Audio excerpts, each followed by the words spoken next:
I knew something was off the second I sat down. Madison was already there, tucked into the corner booth like she owned the place, legs crossed, sunglasses perched on her head, sipping an oat milk latte like it was just another Sunday. She didn't look at me right away. Just scrolled her phone with one hand and tapped her nails against the ceramic with the other. The cafe was crowded as usual. We'd been coming here for years. The kind of place where the servers know your name and how you take your eggs. Big windows, exposed brick, indie music humming low in the background. It was where we came when we needed to talk about work, about life. I figured that's what this was. A talk. But then I saw the envelope. Crisp, white, centered perfectly on the table between us. Like a place setting. I sat down across from her, my voice quiet. "You're early." Madison finally looked up, smiled, not the soft kind I used to know. This one was sharp, tight around the edges. "Thought I'd get a head start," she said. Her eyes flicked toward the envelope. "You might want to read that." I didn't move. Just stared at her, then at it. And then. He slid into the booth beside her. Drew. Of course it was Drew. Tight polo shirt, sleeves stretched over biceps, the glint of a designer watch catching the morning sun like a beacon. He grinned at me, all teeth and too much confidence. I'd seen him online. He was one of fitness influencers, all meal preps and motivational soundbites. I hadn't realized he was real. "Hey man," he said, like we were friends. "Hope it's cool I join." Madison didn't blink. Didn't flinch. Just reached for her smoothie like it was brunch as usual. I looked at the envelope again. "This how you wanted to do it?" She shrugged, like it didn't matter. "It's as good a place as any." "Right. The place with the turmeric waffles and the herbal tea flight. Classy." The waitress came by, her smile faltering as she took in the mood. I ordered black coffee. No food. Madison got her usual avocado toast, add radish.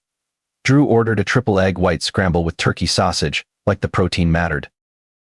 The envelope stayed between us, still untouched, still waiting. 12 years. That's how long we'd been married. We met in our 20s, built a life out of cramped apartments and shared Spotify playlists. Somewhere in there we got a condo in Williamsburg, a joint savings account, a matching couch set. I thought we were solid, maybe not perfect but stable. She used to call me babe. Honey, sometimes when she was being cute. Now it was just Nathan. Flat, formal, final. I picked up the envelope and flipped it open. Divorce papers, full set, filed and formatted.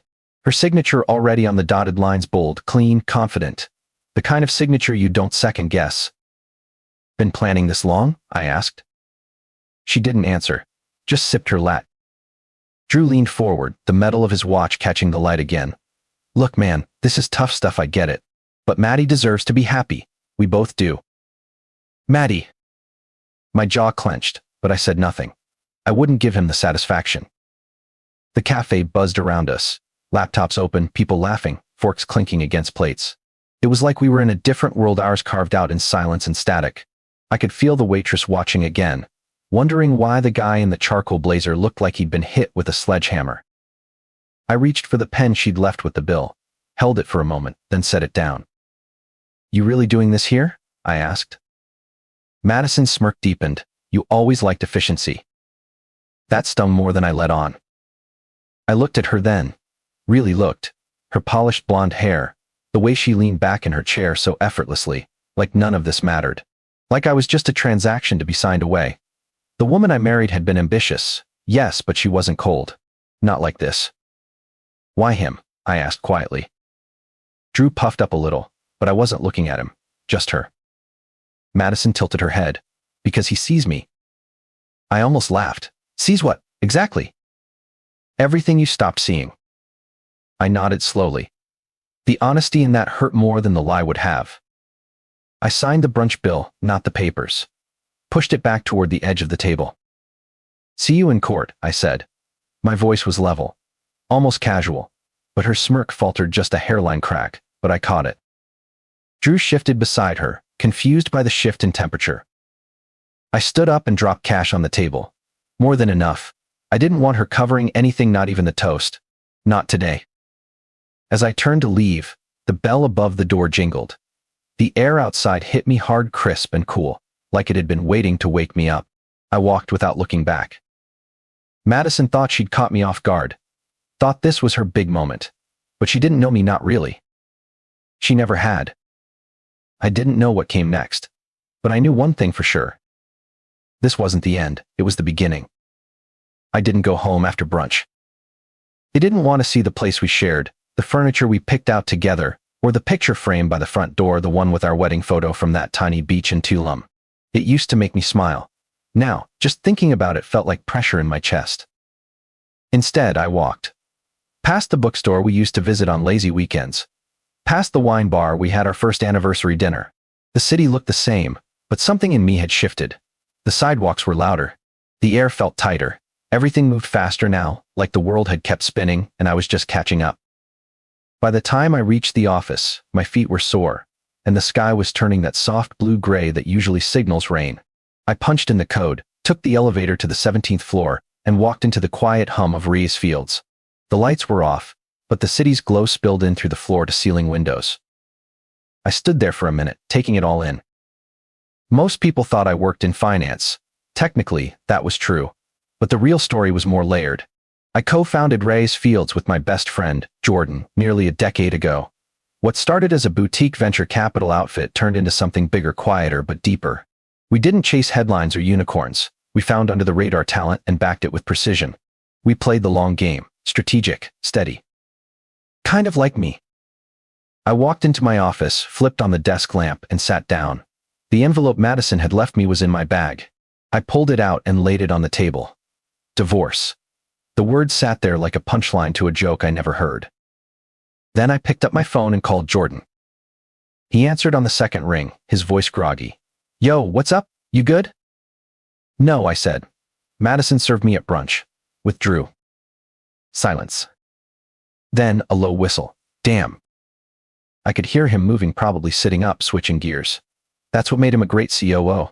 Always alert. Always ready to solve. She filed through Bishop Grant, I added. More silence. Then a slow laugh. No way, she really went with them. Yeah, I said, she has no idea. Jordan laughed again, this time harder. You mean she doesn't know they're yours? I leaned back in my chair. No clue. She thinks they're the biggest shark in the water. Probably proud of herself. To be fair, Bishop Grant had that reputation. High-rise office in Midtown, marble floors, a PR team. People assumed they were the best because they were loud, expensive, ruthless. Madison must have thought she was dealing me a fatal blow. She didn't know I'd bought them 3 years ago through one of our holding companies. It wasn't a hostile takeover, just quiet strategic acquisitions, layer by layer. I never attached my name to it, no reason to. Until now. She's playing checkers, Jordan said, and you're playing 4D chess. I didn't respond right away. I didn't feel victorious. Not yet. She's gonna walk into court thinking she's got the kill shot, I said quietly. Let her. You sure? Yeah, let her think she's got the upper hand. Then we pull the plug. Jordan exhaled. Damn, cold-blooded. Not cold, I said. Controlled. He didn't argue.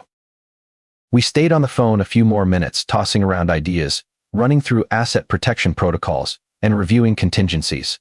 Jordan reminded me of the offshore accounts, the blind trusts, the real estate holdings we'd layered beneath shell core.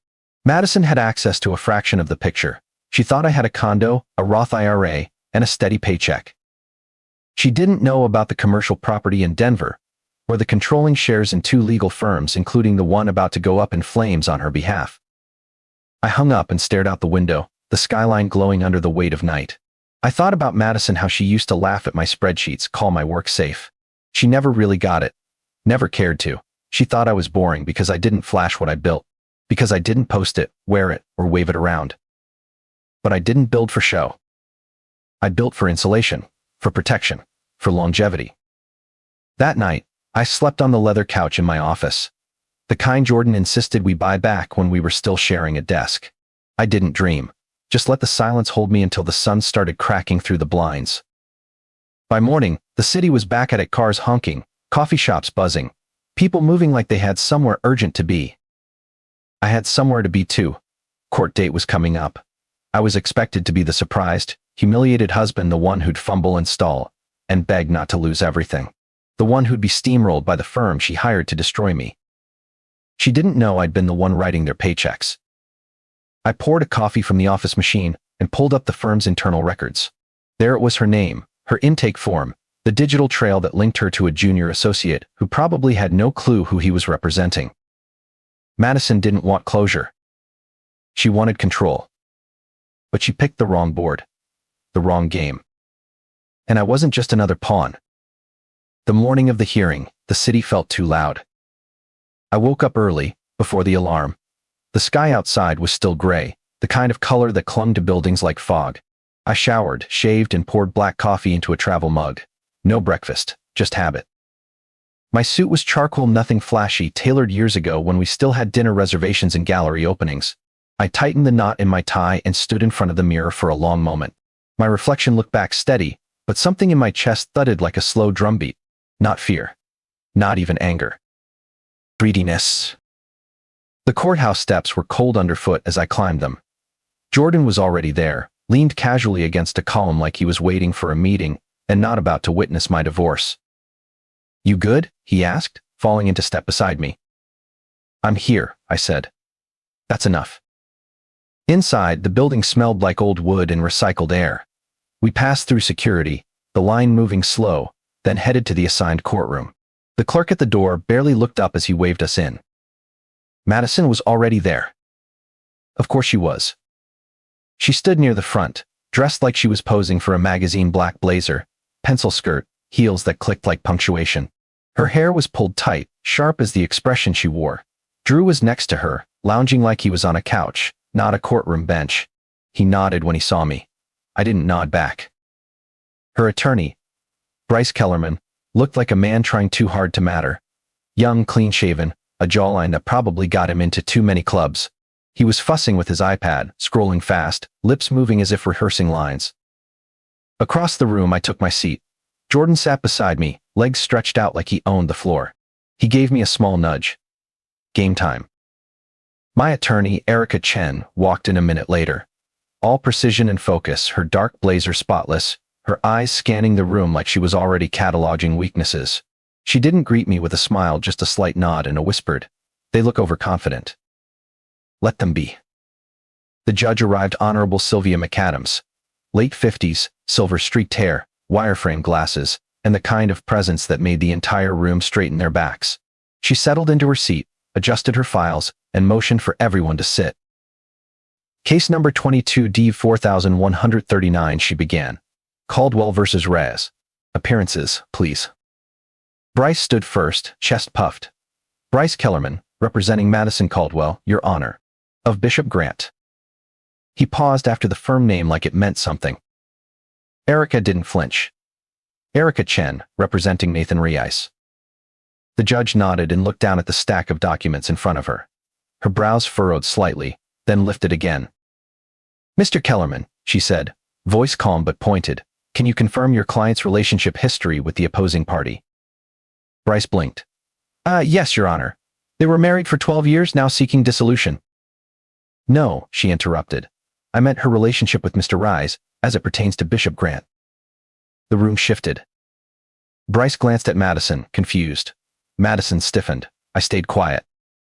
"AITA, we performed a conflict check," Bryce stammered. "She disclosed the marriage, yes." Judge McAdams looked at me then. "Mr. Reyes, would you like to speak to this?" I nodded. "Yes, Your Honor.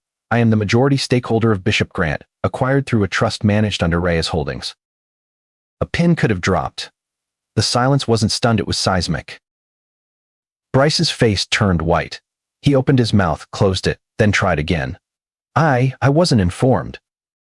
The judge held up a hand. "Mr. Kellerman, that's not the issue. If your client failed to disclose a direct conflict involving firm ownership, your representation is compromised." Madison stood up fast. "This is ridiculous. He's lying." I turned to her. First time that day. Calm, clear. "Check the business registry." She faltered, then looked at Bryce, who already had his tablet out, fingers flying. The judge waited, patient but unmoved. Bryce's mouth opened. He's telling the truth. Madison sat slowly, like gravity had just returned to her body.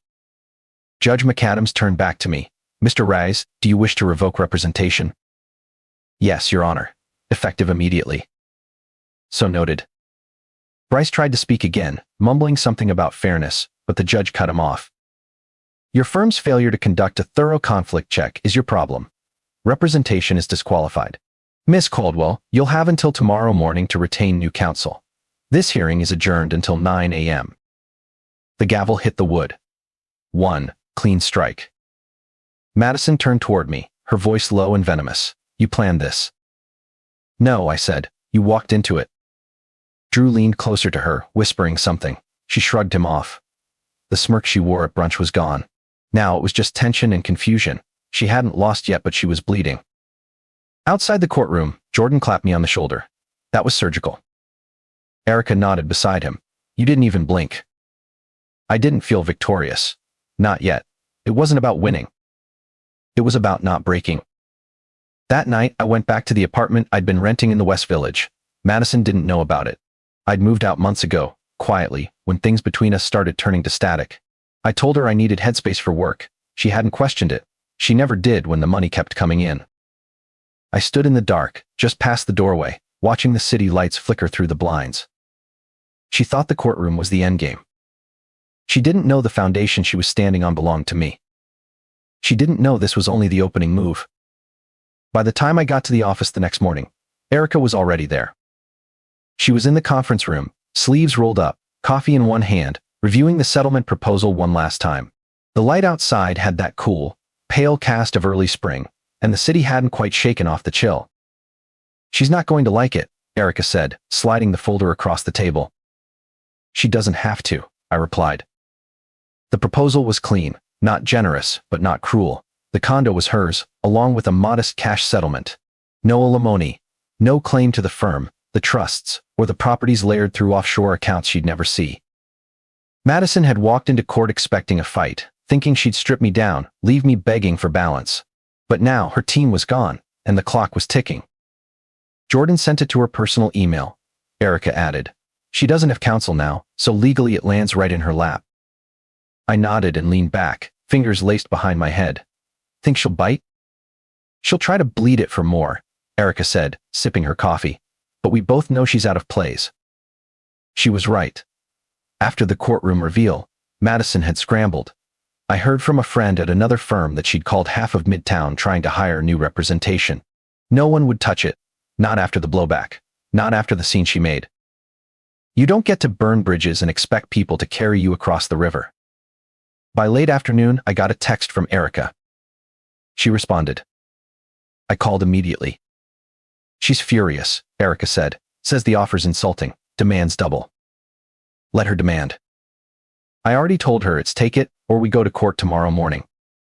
There was a long pause on the line, the quiet kind that says everything. Erica didn't need to add what we both knew. Judge McAdams wasn't in the mood for delays. If Madison pushed this, she'd get sanctioned, maybe fined, and she didn't have the kind of capital for a legal mess. Not anymore. She hung up, Erica said, deadpan. But she's rattled. She'll think it through. I hung up and walked to the window. The city was soft in the evening light. Taxi lights blinking like tiny beacons across wet asphalt, windows glowing warm in old brick buildings. I thought about Madison, pacing somewhere, still trying to turn a story that had already been written. And I thought about Drew. I wondered if he was still around, or if the cracks were already showing. The next morning, the courtroom was half full when I arrived. Erica sat beside me, calm as ever, her briefcase open and organized like a chessboard. Jordan had decided to sit this one out, said he wanted to let the queen finish the game. Madison walked in 5 minutes late. No lawyer. Just Drew trailing behind her like someone who forgot why they came. She looked tired. Her hair was frayed around the edges, her eyes shadowed and glassy. The power suit she wore a few days ago had been replaced with something softer, still expensive, but wilted, like her confidence. The judge didn't waste time. Mrs. Caldwell, I assume you are representing yourself today? Madison straightened, jaw clenched. Yes, Your Honor. Very well, Mr. Ries, your counsel may proceed. Erica stood, poised, clear. She laid out the offer again, simple and direct, with no embellishments. No dramatics, just the facts. Madison interrupted once, trying to pivot the narrative, called the proposal manipulative, said I hid assets, and orchestrated humiliation. Her voice cracked halfway through. The judge held up her hand. "This isn't a soap opera," she said. "You've had time to prepare. You may accept the offer or we proceed." Silence. Then Madison reached for the pen. Her signature was quick but hard, pressed too deep into the page. When she finished, she dropped it like it burned her. Drew left before she did. Didn't wait. Didn't offer a hand, just stood, adjusted his collar, and walked out without a word. Madison stayed seated. Her shoulders were square, but her expression was broken eyes staring at the desk, lips tight, like she was still trying to find a way back into a fight that was already over. I didn't look at her as I left. Didn't need to. She came to court thinking she'd win something, but what she lost wasn't just money. It was the illusion that I was still the man she could predict. That I'd crumble when pushed. She didn't know me anymore. Maybe she never did. I didn't celebrate. There was no toast, no party, no dramatic post on social media with a cryptic caption. I just went home. Or, more accurately, back to the one-bedroom apartment I'd been living in quietly for the past 6 months. Top floor walk up in the West Village, with cracked crown molding and a window that faced a fire escape. It wasn't much, but it was mine. No trace of Madison, no curated furniture, no marble backsplash. Just me. That night, I stood barefoot in the kitchen, tossing vegetables into a pan. Olive oil, garlic, some leftover rice. I hadn't cooked for myself in years, not really. Madison always preferred reservations, takeout, whatever felt expensive. I used to go along with it, thinking it was convenience. Maybe it was ego. Now, the sound of food sizzling was enough. When I sat down at the little wood table by the window, I didn't reach for my phone. Didn't open my laptop. I just ate, slowly, quietly. And for the first time in a long time, I didn't feel like I was performing for anyone. The next morning, I met a kid named Samir. Jordan had introduced us. He was 23, wiry, buzzed with energy, pitching a startup that tracked crop health for urban farms using machine learning and sensors pulled from recycled tech. It was raw, unpolished, and kind of brilliant. We sat in a coffee shop in the East Village, exposed beams, too many plants, playlists full of lo-fi beats, and he talked fast, hands flying everywhere, ideas spilling out like he couldn't hold them in. I listened, and I saw myself in him. Not the version Madison married, the version before that.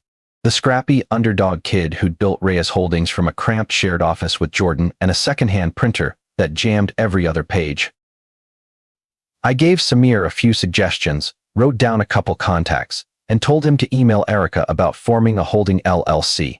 Then I wired him a small amount, nothing flashy, just enough to move the needle. He blinked like he didn't believe it. "Wait, you're serious?" "Start small," I said. "But start right." That was the moment I knew. I didn't want to chase what Madison thought success looked like anymore. No more press features, no more galas, no more climbing some ladder just to prove I was at the top.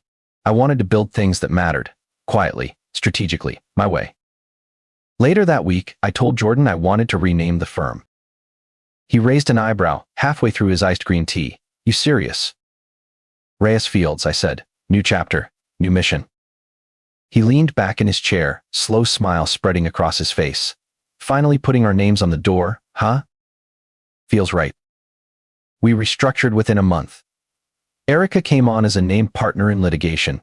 We stopped chasing big clients that only cared about billable hours and started focusing on impact cases, ethical tech, founder protection, employment equity. It wasn't about becoming famous. It was about becoming useful. At night, I walked more. No AirPods, no podcasts, just the rhythm of the city beneath my feet. I'd pass old places, restaurants Madison loved, boutiques she dragged me into, and sometimes I'd feel the old ache. But it didn't stick anymore. It passed, like a shadow at dusk. One evening, just as I was cleaning up dinner, my phone buzzed. It was a text. "I'm sorry, Nathan. I didn't mean for it to get this bad." It was from Madison. I stared at it for a long moment. The words were plain. No emojis. No punctuation outside the period. She sounded human. But I didn't respond. What was there to say? She made her choice.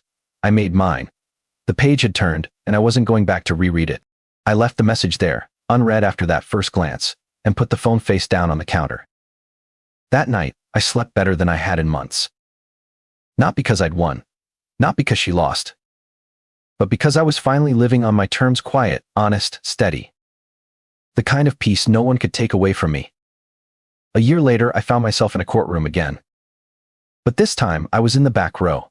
No lawyers beside me, no stakes on the line. Just a cup of burnt courthouse coffee in my hand and a quiet sense of stillness in my chest. The case was small wrongful termination. A single mom named Tara suing her former employer after they let her go for taking time off to care for her son during chemo. Erica was representing her. She'd taken the case personally after a mutual friend introduced them. I didn't get involved in strategy, didn't bankroll it through a blind trust. I just showed up to watch. The room was maybe half full. A few reporters. Some other suits. Mostly quiet spectators like me, there for reasons no one else needed to understand. I sat near the back, coat folded over one knee, watching Erica at work. She was precise, unshaken. Her voice carried without needing to rise. She laid out the facts with surgical calm, internal emails, leave requests, policy contradictions. No theatrics, just truth. Watching her, I felt something settle deeper in me than pride. This was what Ray Fields had become. Not a firm to fear. A firm that fought for people who couldn't afford to lose. The company's lawyer looked bored, a little smug even, until the judge delivered his ruling. Full reinstatement, back pay, damages, apology letter formally issued and filed. Tara didn't cry. She just nodded, hands clenched together like she didn't quite believe she could finally unclench them. When the judge dismissed the case, she stood and shook Erica's hand with both of hers. Then she saw me. She walked over slowly, hesitating halfway. "You're Mr. Reyes, right?" I nodded. Erica said, "You helped make this possible." I didn't say much, just returned the nod and gave her a small smile, just helped clear the path. She smiled, small, tired, but real. "Thank you." Then she was gone. Erica walked over a few minutes later, unbuttoning her jacket and shaking out her shoulders like a fighter between rounds. "You saw?" "I did," I said. "You were sharp." She grinned. "That's the job." I didn't stay long after that, just walked out into the afternoon chill, the sun dipping behind office buildings and casting long shadows across the street. I slid into my car and drove north, out of the city, windows down and no music playing. The lake house was just as I left it. The air was cooler up here, cleaner. Birds moving slow across the water, a faint wood smoke scent from someone else's cabin drifting through the trees. Inside, the place was quiet. The couch worn and just right, the kitchen spotless. No messages on my phone. No new emails that couldn't wait. I lit a fire, let it crackle to life, then sat in the armchair facing the lake. There was a beer in my hand, the cheap kind. Not to prove a point, just because I liked the taste. I thought about how far I'd come. A year ago, I was across a table from Madison, watching her slide papers toward me like she was delivering a menu. She had Drew at her side. That awful smirk.